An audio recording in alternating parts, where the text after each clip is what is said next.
திருப்போரூர் கந்தசாமி திருக்கோவில் இந்து சமய அறநிலைத்துறை அமைச்சர் சேகர்பாபு தனது குடும்பத்தினுடன் சாமி தரிசனம் செய்தார். செங்கல்பட்டு மாவட்டம் திருப்போரூர் புகழ்பெற்ற அருள்மிகு ஸ்ரீ கந்தசாமி திருக்கோவில் உள்ளது. தை கிருத்திகை தினமான இன்று இந்து சமய அறநிலைத்துறை அமைச்சர் சேகர்பாபு தனது குடும்பத்தினுடன் சாமி தரிசனம் செய்தார். முதலாவதாக சரவண பொய்கை குளத்தில் நீராடியதை தொடர்ந்து ஸ்ரீ கந்தசாமி பெருமானை தரிசனம் செய்தார். தொடர்ந்து நாள் முழுவதும் வழங்கப்படும் அருட்பிரசாதத்தை பக்தர்களுக்கு வழங்கினார்.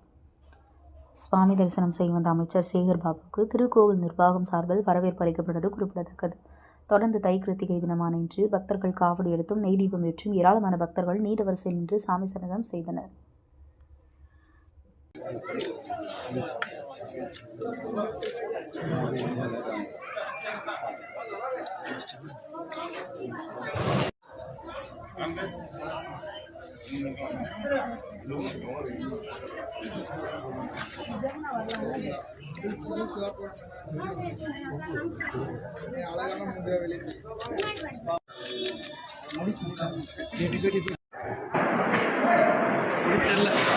லைட்